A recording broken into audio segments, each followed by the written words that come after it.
Chegou a hora da sua consulta marcada.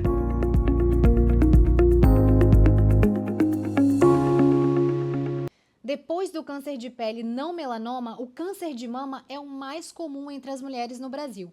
E é sobre isso que a gente fala hoje no novo episódio do podcast Consulta Marcada. E quem vai ajudar a gente nesse bate-papo para levar informações para você é a doutora Morgana Stelzer Rossi, que é oncologista clínica e coordenadora médica da Unimed Oncologia. Seja muito bem-vinda, doutora, ao seu consultório por um dia. Tá, joia. Eu que agradeço o convite. É um prazer falar um pouquinho a respeito do câncer de mama. Ainda mais que a gente tá no Outubro Rosa, né, doutora? Que é o mês em que a gente alerta para essa doença. Doutora, eu queria começar então perguntando quais são os fatores de risco para o câncer de mama. Existem alguns fatores bem conhecidos, então, assim, a idade é um fator de risco, porque quanto maior a idade, maior a chance de desenvolver o câncer de mama. Mas hoje a gente vê que a gente tem diagnósticos cada vez mais precoces, então não é só a idade que é o fator. Fatores ambientais, tabagismo, a obesidade e sobrepeso, também são fatores de risco importantes para câncer de mama. O uso de terapia de hormônio, né, terapia de reposição hormonal, também se configura como fator de risco. A hereditariedade, né, então existem alguns casos de câncer de mama onde você tem uma história familiar importante e quando você vai investigar, você identifica uma determinada alteração genética. Então, isso também se configura como fator de risco. Alguns fatores relacionados à parte hormonal, como mulheres nulíparas, ou seja, nunca tiveram filhos, isso é um fator.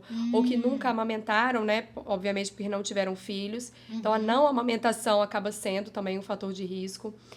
Mulheres que menstruam muito cedo ou entram na menopausa tardiamente, ficam muito expostas a tempo de hormônio, digamos assim, também é fator de risco. Então, tem vários fatores aí envolvidos no surgimento do câncer de mama. O câncer de mama está muito ligado a uma questão hormonal, então, Sim. né, doutora? Sim, de forma geral, essa questão hormonal está muito relacionada mesmo ao surgimento de câncer de mama. Entendi. Eu queria saber, de forma geral, quando que a gente começa a se preocupar mais com essa doença? É quando eu já chego numa idade mais madura, ainda jovem, eu começo a me preocupar, principalmente as mulheres, né, que são as mais afetadas pelo câncer de mama. Quando é que chega esse momento? Então, a gente sempre orienta que você faça o autoexame.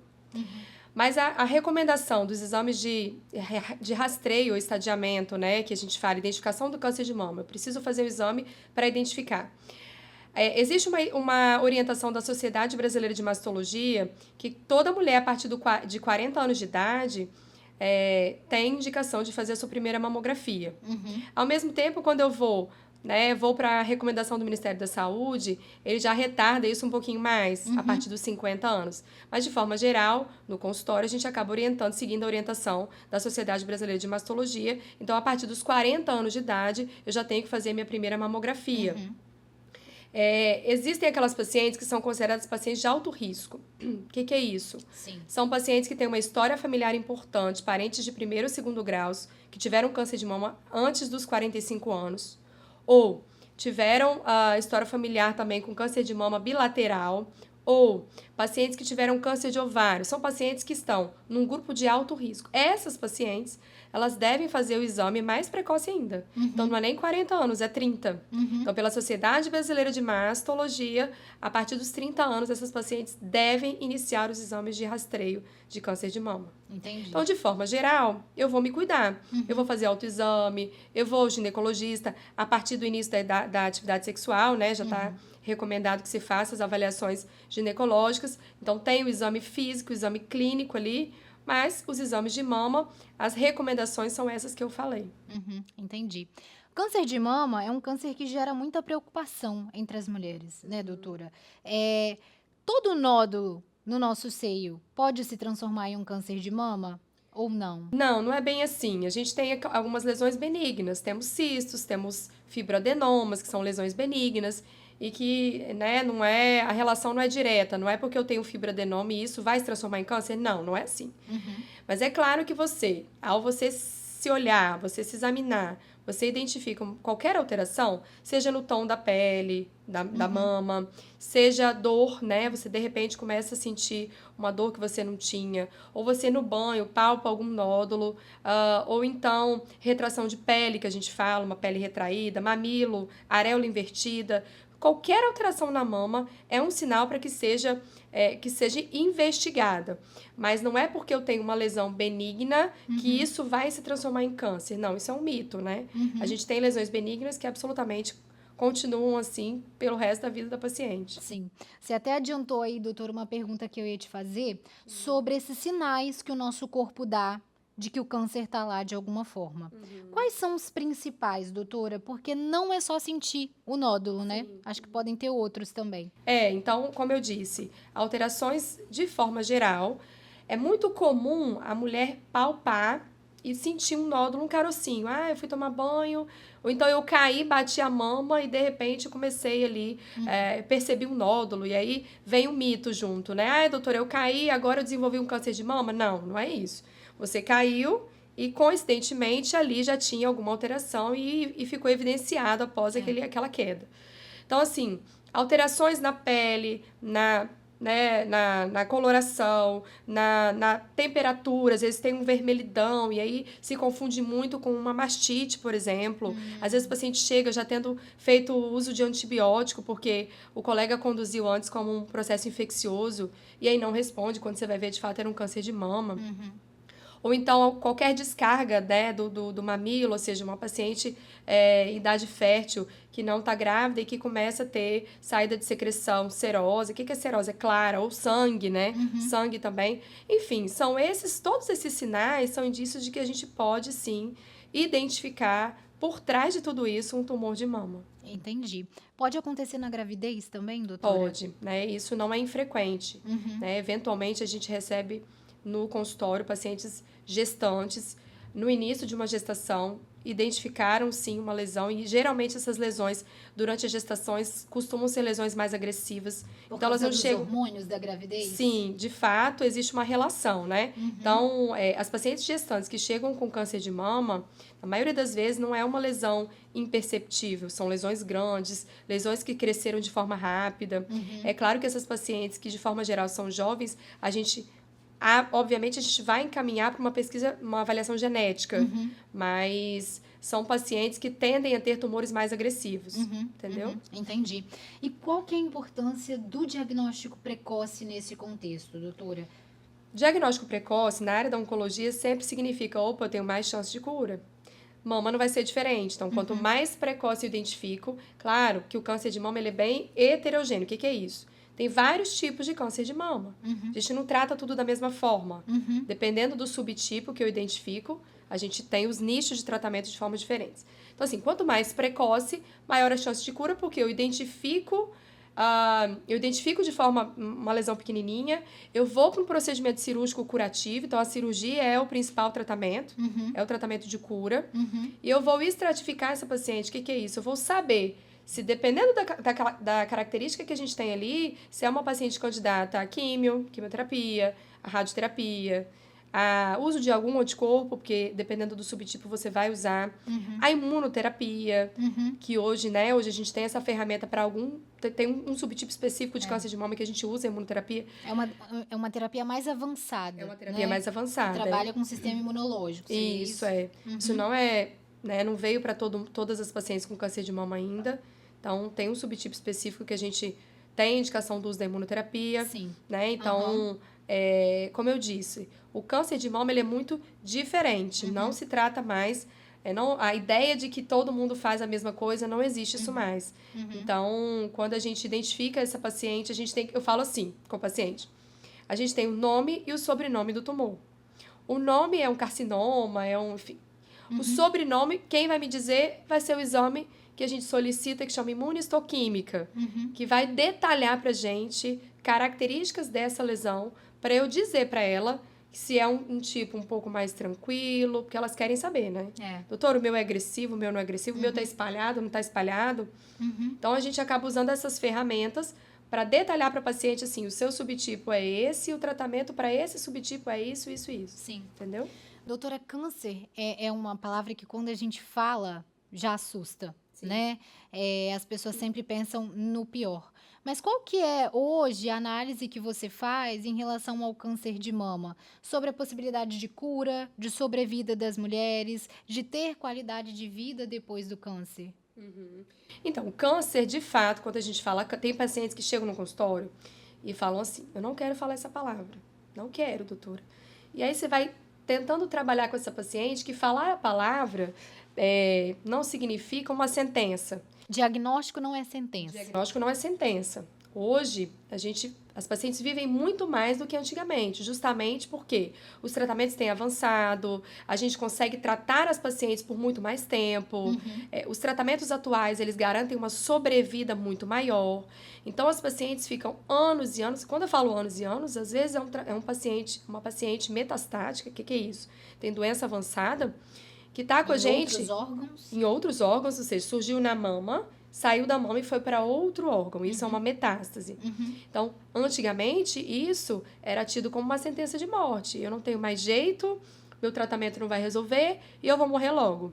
Hoje em dia, as terapias estão tão avançadas que essas pacientes metastáticas, elas vivem anos e anos. Mas anos e anos, assim, 10, 20 anos. A gente tem pacientes assim, metastáticos, com uma qualidade de vida maravilhosa, tá? Então, assim, elas conseguem ter uma qualidade de vida muito boa. Sim. Então, apesar dos tratamentos, e é um dos nossos objetivos, eu falo que o oncologista não é só quimioterapia, não é só tratamento, é um contexto geral. É uma paciente que se começa um tratamento e tem toxicidade, a gente vai ter que ajustar a dose. A gente tem que garantir que essa paciente... Eu falo assim, eu tô aqui para tratar você e te garantir que você tenha qualidade de vida. Então, assim, não é porque eu sou oncologista que eu vou apenas fazer uma quimioterapia, não. Então, você tem que ter qualidade de vida, você tem que viver, você tem que fazer suas coisas, lembrar de mim na véspera da consulta, no dia da consulta, e, óbvio, vai seguir algumas orientações que a gente dá em relação aos cuidados. Mas tentar levar essa é a minha frase no consultório. Você vai tentar levar a vida o mais normal possível, com algumas restrições por causa da imunidade. E aí eu detalho para elas. Mas, assim, a prática de atividade física é extremamente estimulada no consultório. A gente estimula porque faz diferença. Era isso que eu ia até te perguntar, doutora. O tratamento não é só químio, radioterapia, cirurgia, é muito mais. Sim, né? isso é um detalhe. É um detalhe técnico. Mas eu preciso de uma paciente completa. Eu preciso que a paciente tenha prática de atividade física, que ela tenha uma alimentação minimamente regrada, porque, como eu disse, a obesidade e o sobrepeso são fatores de risco para câncer de mama. Então, eu preciso que essa paciente entenda que ela tem que ter uma alimentação mais equilibrada, ela tem que ter um controle de peso adequado. Não é uma paciente, por exemplo, chega uma paciente obesa no meu consultório, uma das primeiras coisas que eu falo é a perda de peso é fundamental. Sim. Porque isso está relacionado Mudança de hábitos. Mudança de hábitos. Então, a gente tem o tratamento, que é a parte técnica, e tem todo um contexto. E o oncologista não trata a paciente sozinha. Eu preciso de uma equipe. Então, a equipe é composta pela nutricionista, pela fisioterapeuta, que é uma paciente que vai para uma cirurgia e volta com muita dor, limitação do braço. É uma psicóloga que é assim... A gente brinca assim, eu não vou te obrigar, mas eu tô te obrigando. Que você vá na nutricionista e que você vá na psicóloga, porque são peças-chave, assim, do acompanhamento da paciente. E a gente consegue, em grupo, com todo mundo, fazer um trabalho fantástico. Desde que a paciente entenda e colabore, né? Então, assim, existe um processo para isso. Então, o início, né? A paciente chega pra gente, muitas vezes, naquela negação, ou naquele momento que eu não estou acreditando, revoltada. E aí a gente começa a trabalhar e ela vai adquirindo confiança, ela entende que o processo tem que ser em grupo e as coisas vão fluindo, sabe? Sim, entendi. E o pós-câncer, doutora? A mulher pode levar uma vida normal? O que isso vai demandar dela, né? Isso é uma outra questão que muitas vezes, assim, inclusive entra até a gravidez. Eventualmente, a gente tem pacientes jovens que tiveram câncer de mama. Eu tenho 2 ou 3 pacientes que recentemente engravidaram com histórico de câncer de mama, porque muitas vezes, o que acontece na prática? A gente recebe uma paciente jovem tentando engravidar e descobre um câncer de mama, justamente porque fez um estímulo de hormônio. Então, a gravidez, por exemplo, mostra pra gente, e aí tem vários estudos e literatura mostrando pra gente que engravidar pós um tratamento, uma paciente que alcançou aí a cura, né, digamos assim, ou está sem evidência de doença, é possível, não impacta em piora de sobrevida. Isso resgata a paciente de uma forma inexplicável. Então, assim, ela volta para te contar, olha, doutora, olha como é que eu tô grávida, então traz o neném, isso é gratificante. Além de viver a possibilidade de gerar uma vida, Gerar né? uma vida. Então, assim, isso eu acho que é um retrato do pós-tratamento oncológico, sabe? Fora o restante, é claro que é muito frequente aquela mulher que faz a cirurgia ficar com uma certa sequela. Isso é frequente. Hoje a gente tem tecnologias muito aliadas, né, à parte da fisioterapia, que costumam melhorar essa qualidade de vida dessa paciente. Uhum. Então, assim, dizer para você que o pós vai ser uma paciente absolutamente assintomática, ou seja, não vai ter nada, é difícil. Uhum. Até porque alguns tratamentos podem dar alguns efeitos colaterais até sequelas. Então, assim, às vezes a quimioterapia dá uma certa dormência na ponta dos dedos, que a gente chama de neuropatia, Sim. e fica uma neuropatia permanente, e a gente tem que entrar com medicação para tentar segurar e reverter. Então, assim, o ideal é que ela tenha um equilíbrio durante o tratamento de efeitos colaterais, para que ela não desenvolva uma sequela lá na frente, e que depois que tudo passar, e que de fato ela entrar num período sem doença e cura, né, que é o conceito cura, principalmente os primeiros 5 anos, que ela viva o mais normal possível, assim, né?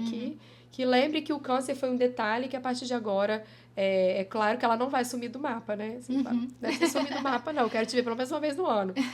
Mas que ela tenha essa qualidade de vida aí, que viva e que aproveite a vida, né? Porque Sim, elas merecem, né? Com certeza. Doutora Morgana, a gente está chegando ao final do podcast, mas antes eu gostaria que você falasse qual que é o recado principal que as mulheres precisam ouvir nesse podcast. O que elas precisam sair daqui sabendo? Fica como recado principal que o que acontece? Quando a gente olha as estatísticas, a gente vê que em outubro estoura, vai lá em cima o número de exames de mama, para identificação de câncer de mama. E isso é nítido na literatura, assim, quando a gente vai olhar a estatística, mamografia no mês de outubro bateu recorde, mas não tem que ser assim, tem que ser o ano inteiro. Então, o recado que eu quero passar é que as mulheres se cuidem o ano inteiro e que outubro seja um detalhe para você lembrar da importância da prevenção, mas que as mulheres se cuidem o ano inteiro, mês a mês, que façam os exames de rotina, que vão ao mastologista ou, de repente, ao oncologista se tiver alguma coisa que precisa do oncologista, porque muitas vezes o oncologista entra já no processo do diagnóstico, né? Então, elas têm ou mastologista ou ginecologista, mas que se cuidem, não deixem de fazer os exames. E isso assim, tem que ser lembrado a todo momento. E não só para mama, para tudo, né? Os exames de rastreio, os exames para diagnóstico. E comemorar o Outubro Rosa, que é um mês de conscientização, como um mês especial, mas não esquecer do restante dos outros meses. É isso aí. Doutora Morgana, muito obrigada pela sua participação aqui no podcast Consulta Marcada. Espero que a gente tenha outras oportunidades para conversar mais sobre esse assunto, porque, afinal de contas, o que a gente quer é ajudar você que está aí em casa a entender melhor sobre o seu corpo e aprender a cuidar melhor da sua saúde. Podcast Consulta Marcada está terminando então, mas na próxima semana a gente tem mais episódios. Fica com a gente porque as informações são sempre muito importantes para você. Até mais! Até mais, obrigada pelo convite. Nos vemos na sua próxima consulta marcada.